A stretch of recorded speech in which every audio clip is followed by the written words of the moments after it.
Hey guys, welcome back to my channel once again. कैसे हैं आप सब? उम्मीद करता हूँ सब मजे में होंगे। चलिए, आज का हमारा टॉपिक है alternating current, AC.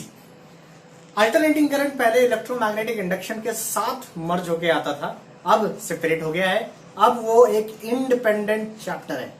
M I clear? So alternating current state board के लिए one of the important chapter में से एक है। इनके डेरिवेशन, ट्रिक और टेक्निक कैसे सॉल्व करनी है, कैसे स्टडी करना है, ये आज के वीडियो में हम जानने वाले हैं। और ये तमाम टॉपिक का डेरिवेशन, जैसा कि आप सब देख सकते हैं डिस्प्ले हो रहा है, ये सारे टॉपिक के डेरिवेशन हम यहाँ पे देखने वाले हैं। ये स्टेट बोर्ड का कंटेंट है, इसमें केवल हमने शॉर्ट में चीजों को रिवाइज करने की कोशिश की है। ठीक है, अगर आप चैनल पे नए हैं तो प्लीज इस चैनल को सब्सक्राइब कर लीजिएगा। मिलते हैं अगले वीडियो के लिए। आइए तब तक कहानी को स्टार्ट करते हैं फॉर अल्टरनेटिंग करंट। ठीक है, सो लेट्स बिगिन द। बेटा एसी जो है उसमें बहुत ज्यादा डेरिवेशन है, तो बहुत ध्यान से समझिएगा इस पार्ट को, इस वीडियो को बहुत ध्यान से देखिएगा, क्योंकि इसमें से कोई भी डेरिवेशन आपसे पूछा जा सकता है। पैटर्न एक है, अगर आप इसका लॉजिक समझ गए तो ये आपके लिए सबसे आसान चैप्टर्स में से, सबसे आसान हिस्सा में से एक होगा। एक लौता ऐसा चैप्टर जिसमें सबसे ज्यादा डेरिवेशन है। अब तक हम लोग 7 और वो पीछे 4-5 मतलब 11-12 डेरिवेशन हम लोग देख रहे हैं अब तक। तो देखिए, शुरू करते हैं। सबसे पहली चीज आपको प्रूव करना पड़ता है कि एसी करंट यानी होता क्या है। एसी और डीसी का डिफरेंस समझना। AC current in the sense, इसे हम लोग कहते हैं फ्लक्चुएटिंग करंट, जिसमें क्या हो रहा है, आपको वेव्स बनती हुई दिखाई दे रही है। जब वेव बनती है तो हम लोग एसी करंट कहते हैं, और अगर कोई स्ट्रेट लाइन ट्रैवल करे तो वो डीसी करंट कहलाता है। ठीक है, तो कंसेप्ट ये कहता है कि मान लीजिए कि मैग्नेटिक फील्ड है। क्वेश्चन नंबर 1 का आंसर दे रहा हूं मैं आपको कि मान लीजिए कि मैग्नेटिक फील्ड में अगर कोई कॉइल अगर रोटेट किया जा रहा है, ठीक है, you are rotating a coil with an angle theta. अगर आप रोटेट कर रहे हैं कोई कॉइल, तो ये जो रोटेटिंग कॉइल है क्या प्रोड्यूस कर रहा है, वो सारी कहानी हम लोग डिस्कस करने वाले हैं। अच्छा, जब कोई कॉइल रोटेट होगा तो फ्लक्स का फॉर्मूला हमने देखा था, that is BA cos theta. याद करिए, यहां पे होता है NBA cos theta. N is a number of turns, क्योंकि अभी एक कॉइल में पता नहीं कितने टर्न्स होंगे, तो N is a number of turns. यहाँ पे थीटा की वैल्यू डाल दी जाती है ओमेगा टी।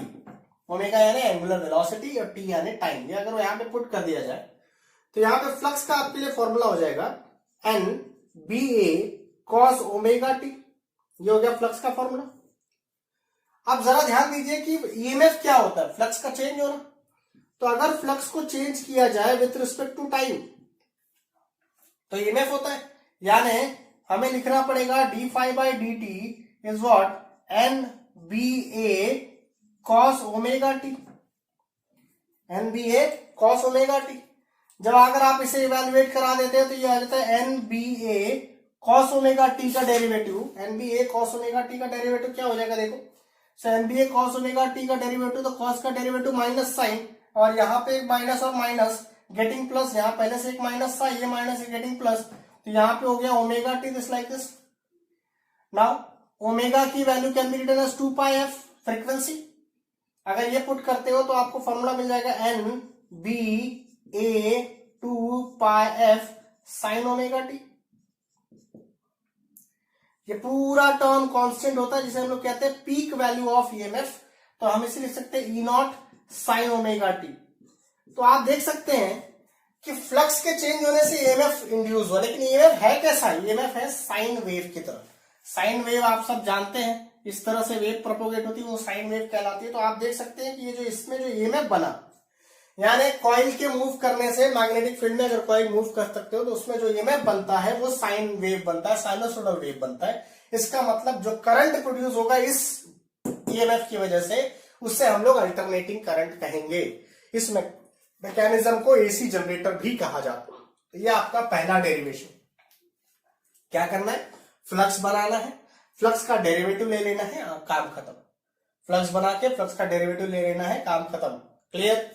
चलिए दूसरे डेरिवेशन किया। तो आपने समझ लिया कि अगर एक मैग्नेटिक फील्ड में किसी कॉइल को रोटेट कराया जाए तो उसके वजह से जो फ्लक्स चेंज होता है, that change in flux will give you AC current. अब मान लीजिए उस एसी को आपने रेजिस्टेंस के साथ लगा दिया। एसी जिसका ईएमएफ है is equals to E naught sine omega t, इसको आपने रेजिस्टेंस R के साथ लगा दिया, तो करंट को कैसे स्टडी करेंगे? ठीक है, यानी हम डिस्कस कर रहे हैं question number 2, AC circuit with register. AC circuit with register discuss कर रहे हैं। करना कुछ नहीं है मेरे भाई, हमने ओम्स लॉ पढ़ा हुआ है ना। ओम्स लॉ क्या कहता है भाई? ओम्स लॉ कहता है E is equal to I R. हाँ, V is equal to I R. I निकालना है तो आई का फॉर्मूला क्या हो जाता है? E by r. E की वैल्यू उठाओ, पुट मार के रख दो, तो आंसर हो जाएगा E naught sine omega t by r. तो अगर इन दोनों से सॉल्व करोगे तो आई की वैल्यू क्या आ जाती है? E नॉट बाय आर को आई नॉट लिख सकते हैं। तो यहाँ पे peak value of current is E not by resistance, तो ये हो जाता है E naught sine omega t. ये हो गया डेरिवेशन। तो ये हो गया एसी विथ रेजिस्टेंस। नोट करने वाली बात क्या है? नोट करने वाली बात इसमें यह है कि यहां पे ईएमएफ और करंट दोनों का फेज सेम है। EMF and current have same phase. क्या? किसमें भाई साहब? प्योर रेजिस्टेंस पे ईएमएफ और करंट का सेम फेज होता है। ये नीचे नोट लिखना है कि ईएमएफ और करंट का फेज सेम है। देख सकते हैं आप, फेज में कोई चेंजेस नहीं, sign omega T sine omega T, कोई चेंजेस नहीं, तो फेज सेम। फेज सेम का मतलब ये है कि भाई मान लेते हैं कि अगर ये जो वेव गई, ये अगर किसकी वेव है? ये अगर वेव है पोटेंशियल की, तो करंट की वेव भी ऐसी ही बनेगी। ये पोटेंशियल की वेव होगी, सेम सेम लगभग एक जैसे। समझ में आ गया? इसका मतलब हो गया ये सेम फेज में। तो प्योर रेजिस्टेंस में करंट और ईएमएफ सेम फेज में होता है। ये याद रखना है, आगे इसका काम पढ़ने वाला है। ठीक है, बस याद रहे, पोटेंशियल और करंट सेम फेज में होता है। क्लियर? चलिए, दो डेरिवेशन हो गए। पहला देख लिया आपने, दूसरा देख लिया आपने। चलिए तीसरा देखते हैं, इंडक्टर के साथ क्या हो रहा है। अब हम लोग देखने वाले हैं कि एसी को इंडक्टर में लगाया तो क्या होता। अभी देखा हमने कि जब एसी को रेजिस्टेंस में लगाया तो करंट और वोल्टेज का सेम फेज था। अब एसी को आप लगा रहे हो किस में? इंडक्टर में। भाई इंडक्टर क्या होता है? अरे वही सेल्फ इंडक्टर। रेजिस्टेंस को ऐसे बनाया जाता है और इंडक्टर्स को ऐसे बनाया जाता है। ठीक है, इसको कनेक्ट कर दिया आपने एसी के साथ। इंडक्टर का ईएमएफ होता है minus L D I by D T. तो आप लिखा गया ई जो टोटल ईएमएफ है और वो जो ई बैक यानी जो बनने वाला है, दोनों मिला के जो नेट ईएमएफ हो जाएगा वो हो जाएगा 0।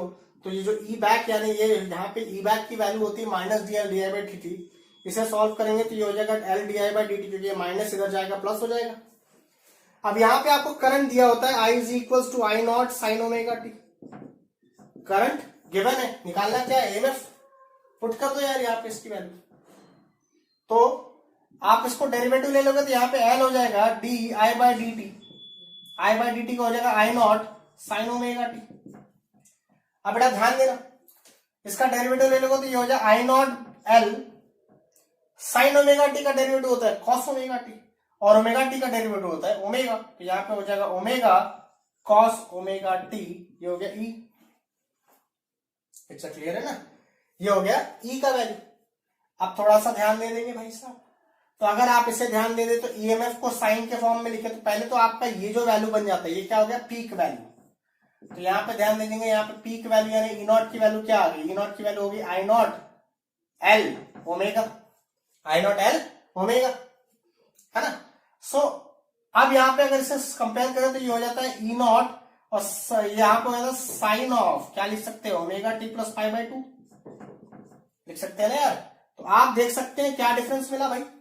यहां पे डिफरेंस मिल रहा है कि current is sine omega t और ईएमएफ आया sign omega T plus pi by 2। मतलब करंट के मुकाबले ईएमएफ लीड कर रहा है। क्या कंक्लूजन है? ईएमएफ लीड करंट कितने से? By pi by 2। ये आपका नोट हो गया। किसका? इंडक्टर का। समझ में आ गया?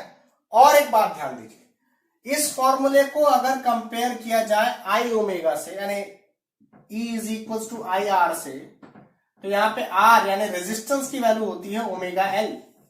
क्या होती है? Omega L. इस ओमेगा एल को कहा जाता है रिएक्टेंस। क्या कहा जाता है? रिएक्टेंस। कौन सा रिएक्टेंस? तो इंडक्टिव रिएक्टेंस। समझ में आ गया? क्या कहा जाता है? Inductive reactance. किसको? Omega L. I is equal to omega L को क्या कहा जाता है? Inductive reactance. नोट करने वाली बात यह है कि इसमें ईएमएफ लीड करता है, किससे? करंट से। कितने से? π/2। ये प्रूफ है। करंट दिया हुआ था, ईएमएफ निकाला आपने, ठीक है। ये हो गया अगला डेरिवेशन। उम्मीद कर रहा हूं सारी चीजें समझ में आ रही है, बहुत सारी डेरिवेशन। रेजिस्टेंस पे सीखा, दोनों का फेज सेम था। इंडक्टर में आपने सीखा कि ईएमएफ जो है वो लीड कर रहा है कितने से? π/2 से। देखिए ये करंट का sin ओमेगा टी था और वोल्ट ईएमएफ का आ रहा है sin omega T plus π/2। Picture clear है ना? चलिए आगे बढ़ते हैं। ना नेक्स्ट, एसी विथ रेजिस्टेंस हो गया, एसी विथ इंडक्टर हो गया। अब बात करते हैं एसी विथ कैपेसिटर की। तो अब हम लोग बात करने वाले हैं AC with capacitor. AC with capacitor मतलब कैपेसिटर में आपने एसी लगा दिया और फिर देखने वाले एसी कैपेसिटर में लगा दिया तो ई दिया हुआ है E naught sine omega T. आपको इसमें आई निकालना है, ये कैपेसिटर सी। अच्छा, C is equal to q भी लिखा है आपने, sorry q equal to C V का मैकेनिज्म हो गया, ठीक है। तो आप जरा इस चीज को जरा समझते हैं, ढंग से समझते हैं। भाई V यानी वोल्टेज हो गया तो इसको मैं CE लिख सकता हूं, है ना। आप जरा ध्यान से इस चीज को समझिएगा। तो आप यहां से चार्ज बना सकते हैं, चार्ज का फॉर्मूला हो जाएगा CE, है ना। E की वैल्यू यहां अगर सब्स्टिट्यूट कर देते तो ये हो जाएगा ई नॉट साइन ओमेगा टी। ये क्या निकाला आपने? चार्ज। चार्ज से करंट बनाना है तो क्या करना पड़ेगा भाई? डेरिवेटिव लेना पड़ेगा उसका। डेरिवेटिव लिया तो यानी इसका डेरिवेटिव लोगे तो क्या बनेगा? इसका डेरिवेटिव लोगे तो आ जाएगा सी ई नॉट, कॉन्स्टेंट हो गया, बाहर आ गया। ओमेगा टी का डेरिवेटिव होता है ओमेगा, यहां पे हो जाएगा कॉस ओमेगा टी। थोड़ा ढंग से सॉल्व करो तो इसे लिखा जा सकता है आई। ये टर्म क्या हो जाता है बेटा?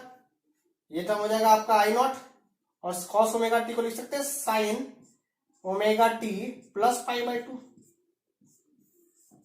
यहां पे फिर से वही बात, पीक करंट की वैल्यू क्या आई? पीक करंट यानी आई नॉट की वैल्यू आ रही है सी ई नॉट ओमेगा सी। अच्छा, इसे अगर ओम्स लॉ से कंपेयर किया जाए तो V is equal to I R होता है, तो I का वैल्यू क्या हो जाएगा? V/R। इसमें अगर रेजिस्टेंस निकालने की कोशिश किया जाए तो क्या ये 1/ωc आ रहा है? सॉल्व करके देख लीजिए। इसको ये 1/c आ रहा है क्योंकि यहां पे एक टर्म हो जाएगा, रेजिस्टेंस की वैल्यू आ रही है 1/ωc। ये इसे भी रिएक्टेंस कहा जाता है, जैसे आपने वहां पे रिएक्टेंस कहा, यहां पे भी रिएक्टेंस कहा जाता है। ये रिएक्टेंस कौन सा होगा? Capacitive reactance. वो कौन सा था? Inductive reactance. इंडक्टर में इंडक्टिव रिएक्टेंस जिसकी वैल्यू थी ओमेगा एल, और ये हो गया 1/ωc, क्या? Capacitive reactance. क्लियर है पिक्चर? आगे देख बॉस, कंक्लूजन बोल, कंक्लूजन देख। क्यू यानी यहां पे पोटेंशियल में फेज क्या था? साइन ओमेगा टी, और करंट में फेज क्या है? Sine omega T plus π/2। क्या लिखोगे भाई? नोट। क्या लिखोगे? नोट। इसमें कौन लीड कर रहा है? आई। कौन लीड कर रहा है? आई लीड ईएमएफ कितने से? बाय π/2। रिकॉल करिए, रेजिस्टेंस पे दोनों का फेज सेम था। इंडक्टर में पोटेंशियल लीड कर रहा था करंट से, कितने से? π/2 से, और यहां पे करंट लीड कर रहा है π/2 से। याद रखना, कैपेसिटर यानी सी, करंट यानी सी, तो सी में सी लीड करेगा, कैपेसिटर में करंट लीड करेगा, बाकी तुम वाइस वर्सा। फिर इंडक्टर में जाहिर सी बात है पोटेंशियल लीड करेगा। तो याद रखना, सी में सी लीड करता है, यानी कैपेसिटर में करंट लीड करता है। ये बहुत इंपॉर्टेंट है एलसीआर सर्किट को समझने के लिए। क्लियर है? ठीक है, नोट डाउन करिए। चलिए, सो नेक्स्ट हम जिसकी चर्चा करने वाले हैं वो है एसी इन एलसीआर। एसी इन एलसीआर मतलब अभी क्या होने वाले भाई? अभी उसमें एल रहेगा, मतलब इंडक्टर रहेगा, कैपेसिटर रहेगा और रेजिस्टेंस रहेगा। कुछ बातें जो आपको रिकॉल करनी है वो ये है कि रेजिस्टेंस में दोनों का फेज सेम होता है, कैपेसिटर में सीसी करंट लीड करता है, और फिर इंडक्टर में वोल्टेज पोटेंशियल डिफरेंस लीड करता है। ये क्यों आपको पता होना चाहिए? ठीक है, तो ये समझने का सिंपल पैरामीटर ये इसलिए क्योंकि आपको यहाँ पे फेजर डायग्राम समझाऊंगा मैं। क्या समझाऊंगा? Phasor diagram. ध्यान से समझिएगा, लेकिन उससे पहले कुछ मसाला तैयार करते हैं। जैसे रेजिस्टेंस, अब ये जो ईएमएफ जा रहा है कौन सा? E is equal to E naught sine omega t जो जा रहा है वो तीनों में बटेगा। ये इंडक्टर भी लेके जाएगा, कैपेसिटर भी लेके जाएगा, रेजिस्टेंस भी लेके जाएगा। ये जो लेके गया वो हो गया ईएल, ये लेके जाएगा ईसी और ये लेके जाएगा ई आर। तो तीनों की वैल्यू ओम्स लॉ के हिसाब से ईएल की वैल्यू क्या हो जाती है, आई यानी करंट इंटू जो उसका रेजिस्टेंस होगा। इसे याद है ना, क्या कहते हैं, इंडक्टिव रिएक्टेंस। क्या कहते हैं, तो इसे असल में एक्सएल से डिनोट किया जाता है। ठीक है, उसी तरह ईसी का वैल्यू हो जाएगा आई ऑफ एक्सी और ई ऑफ आर का वैल्यू हो जाता है आई आर। इसमें कोई चेंजेस नहीं। एक्सएल की वैल्यू मैंने बताया था ओमेगा एल, इंडक्टिव रिएक्टेंस याद करिए। तो ये हो गया ईएल की वैल्यू आई ऑफ ओमेगा एल, ये हो गया ईसी की वैल्यू I of 1 by omega C, याद है ना बॉस, इसमें कोई चेंज नहीं। ईआर का वैल्यू हो गया आई आर। अब फेजर डायग्राम देख बेटा कैसे बनाते हैं। फेजर डायग्राम में क्या करेंगे आप, ये ऐसे ग्राफ बनाओगे, ठीक है, ठीक है। ये हो गया करंट का डायरेक्शन, क्या हो गया, करंट का डायरेक्शन, और ये हो गया आपका ईएमएफ। अब आप सोचे रेजिस्टेंस के लिए करंट और ईएमएफ सेम डायरेक्शन में होता है, मतलब ईआर का डायरेक्शन तो यही रहेगा जो करंट का डायरेक्शन है, क्योंकि इन रेजिस्टेंस करंट और ईएमएफ दोनों सेम डायरेक्शन में होते हैं, क्योंकि दोनों का फेज सेम होता है। ठीक है, तो ये हो गया एक का कहानी। इंडक्टर में क्या होता है भाई, इंडक्टर कैपेसिटर में करंट लीड करता है, मतलब वोल्टेज लैग करेगा, यानी ये हो गया कैपेसिटर और ये हो गया इंडक्टर, क्योंकि इंडक्टर में वोल्टेज लीड करता है कितने से, 90 डिग्री से, और यहां पे लैग करता है। पिक्चर क्लियर है। तो ये डायग्राम बनाना है, इस डायग्राम को हम लोग फेजर डायग्राम कहते हैं। ठीक है, this diagram is very important. ये डायग्राम समझ में आ गया, तो अब इसमें आ गया बेटा केसेस आ गया चीजों को समझने के लिए। क्या केसेस आ गया देखना, सिंपल सी केस समझ बेटा। केस 1, मान लेते हैं कि inductor is greater than capacitor, ऐसा हो गया तो नेट ईएमएफ की वैल्यू क्या हो जाएगी, ई एल माइनस ई सी। तो ये जो ग्राफ बनेगा ये कुछ ऐसा बनेगा, यहां पे रहेगा ई आर और यहां पे रहेगा ई एल माइनस ई सी। तो ये हो गया नेट ईएमएफ। ये क्या हो गया, net EMF which in phasing angle phi, है ना, समझ में आया, net angle which phasing angle phi. तो अगर आपको नेट ईएमएफ निकालना है तो नेट ईएमएफ का क्या फॉर्मूला होगा भाई, नेट ईएमएफ वेक्टर से ऐड किया जाएगा, तो नेट ईएमएफ का फॉर्मूला होगा under root of E R का square plus E L minus E C का होल स्क्वायर। ये हो गया नेट ईएमएफ का फॉर्मूला। समझ में आ गया, नेट ईएमएफ का फॉर्मूला क्या हो गया ये इससे। अब आपको करना क्या है, आपकी किताबों में क्या किया हुआ, ई आर की वैल्यू उठाओ पुट कर दो, ईसी की वैल्यू पुट कर दो, ईएल की वैल्यू पुट कर दो, सॉल्व कर दो, कहानी खत्म। ये हो गया केस 1। कौन सा केस हो गया बेटा, when EL is greater than EC. Case 2 क्या होगा, when EC is greater than EL. तब ये डायग्राम कैसा बनेगा, ये ऐसा नीचे बनेगा और एंगल ऐसा बनेगा। तब क्या लिखा जाएगा, तब लिखा जाएगा ईसी माइनस ईएल। तो यहां पे आ जाएगा ईसी माइनस ईएल। मेरी बात समझ में आ रही है, सारी वैल्यू पुट कर दोगे, सॉल्व कर दोगे। ये हो गया एलसीआर सर्किट का ईएमएफ निकालना। उसी में करंट कॉमन निकाल लोगे तो रेजिस्टेंस बन जाएगा, उसे कहा जाता है इंपेडेंस। एलसीआर सर्किट का जो रेजिस्टेंस होता है उसे इंपेडेंस कहा जाता है। इंडक्टेंस का जो रेजिस्टेंस होता है उसे इंडक्टिव रिएक्टेंस कहा जाता है। कैपेसिटर का जो रेजिस्टेंस होता है इसे कैपेसिटिव रिएक्टेंस कहा जाता है। और एलसीआर सर्किट में जो रेजिस्टेंस प्रोवाइड किया होता है उसे कहा जाता है इंपेडेंस। ये सारी बातें समझ में आ रही है क्या। कुछ किताबों में फेज निकालने को बोला। अब तुमने वेक्टर पढ़ा है यार, तो वेक्टर में क्या पढ़ा है कि भाई ये अगर फेज एंगल है फाई, तो फेज एंगल का फॉर्मूला यानी क्या होता है, tan थीटा का वैल्यू होता है y बाय एक्स, यानी y में जो है अपॉन x में जो है। अब यहाँ पे y में क्या है, तो ये वाला टर्म है, x में क्या है, तो यहाँ पे सॉल्व कर दो, तो tan ऑफ फाई यानी फेज एंगल क्या हो जाएगा, E L minus E C divided by E. ठीक है, ई यानी ई ऑफ आर, सॉल्व कर दीजिए तो ये हो गया फेज एंगल। तो ये हो गया आपका अगला derivation, that is AC circuit with LCR. बात समझ में आ गई। ये हो गया 5 डेरिवेशन, ध्यान से पढ़िएगा। चलिए मिलते हैं।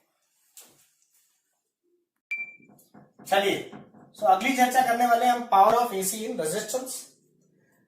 अब यार रेजिस्टर सर्किट याद करिए जनाब, रेजिस्टर सर्किट, रेजिस्टेंस सर्किट में ईएमएफ और करंट दोनों का फेज सेम होता था, यानी ईएमएफ की वैल्यू हुआ करती थी ई नॉट साइन ओमेगा टी और करंट की वैल्यू हुआ करती थी आई नॉट साइन ओमेगा टी। इन दोनों का क्या निकालना है? पावर। अब पावर का फॉर्मूला क्या होता है भाई? पावर का फॉर्मूला होता है voltage into current, simply multiply कर दीजिए। बट यहाँ पे खेल अलग है, थोड़ा एवरेज पावर निकालना पड़ता है, नॉर्मल पावर नहीं। तो ये हो जाता है E not I not sine square omega t, ये हो गया पावर। लेकिन आपको निकालना पड़ता है पावर एवरेज। पावर एवरेज का फॉर्मूला होता है that integration of P D T upon whole D T, this is what total time के लिए जो पावर एवरेज निकाला जाता है वो। तो ये वैल्यू अगर आप सब्स्टिट्यूट करते हैं तो यहां पे आता है E not I not sine square omega t, integration किया तो यहां पे इंटीग्रेशन आ जाएगा 0 से लेकर पाई बाई 2 के रिस्पेक्ट में जब इंटीग्रेशन आ जाएगा, और यहां पे 0 से लेकर टी के रिस्पेक्ट में जो इंटीग्रेशन आ जाएगा, और यहां पे आ जाएगा आपका टी।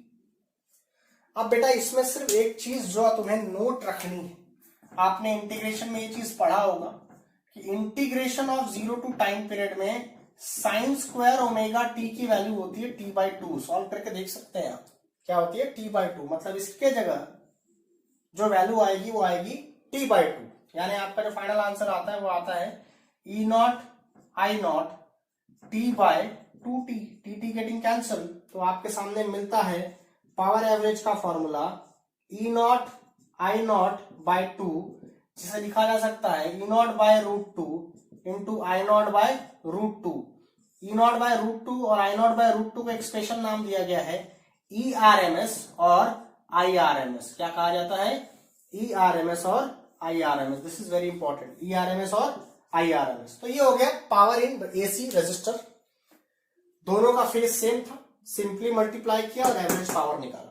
नोट क्या रखना है? Integration of sine square omega t की वैल्यू टी बाई 2 होती है। दिस इज वेरी इंपॉर्टेंट, याद रहे, यहां गड़बड़ करते हो आप और तुम्हें फाइनल आंसर यहां तक लाके छोड़ना है। ये हो गया power in AC resistance circuit में।